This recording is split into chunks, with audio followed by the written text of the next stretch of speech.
Hi friends, বাবুস কিচেনে সবাইকে welcome করি। আজ আমি আপনাদের সামনে আরও একটি রেসিপি নিয়ে হাজির হয়েছি।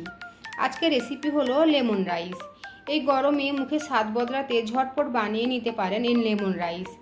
একদম কম উপকরণে কম সময়ের মধ্যে বানানো লেমন রাইস।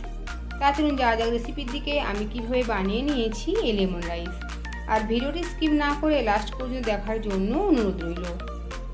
আমি এখানে একটা ননস্টিকের কড়াই বসিয়ে দিয়েছি। কড়াইয়ের মধ্যে দেবো সাদা তেল। 4 চামচ মতো এখানে আমি সাদা তেল দিয়েছি। তেল গরম হয়ে গিয়েছে। সবার প্রথমে দেবো কালো সরষে, দেবো একটা শুকনো লঙ্কা, দেবো 1 চামচ মতো বিউলির ডাল, আর সাথে দেবো 1 চামচ চানা ডাল।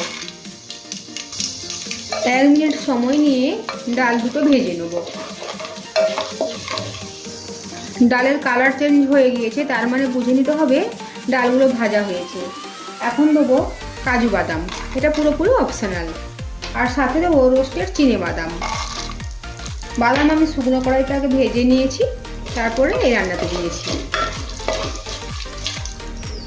আবারও প্রায় 1 থেকে 1.5 মিনিট সময় নিয়ে সব কিছু ভেজে নেব। এই অবস্থায় গ্যাসের ফ্লেম একদম কমানো রয়েছে।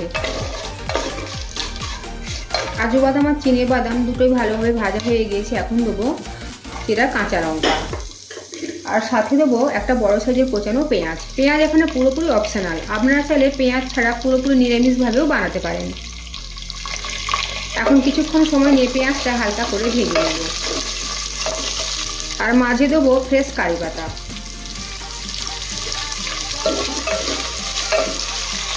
এখন দেবো অল্প পরিমাণে লবণ।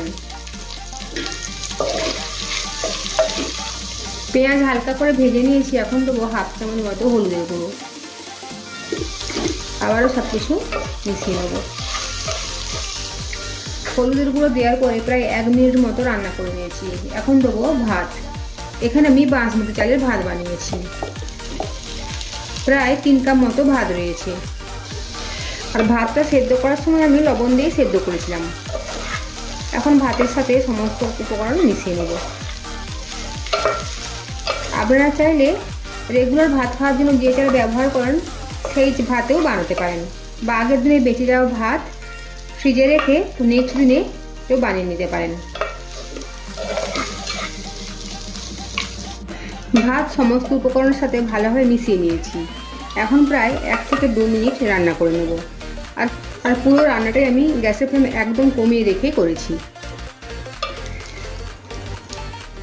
প্রায় 2 মিনিট হয়ে গিয়েছে।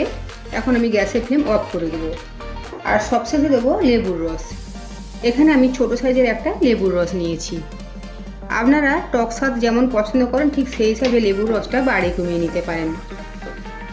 এখন সব কিছু আবারও নেড়েচেড়ে মিশিয়ে নেব। তৈরি হয়ে গিয়েছে লেমন রাইস।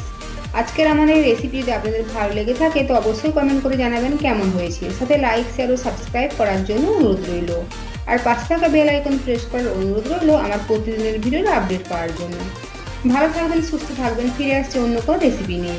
আর ভিডিওটি লাস্ট পর্যন্ত দেখার জন্য ধন্যবাদ।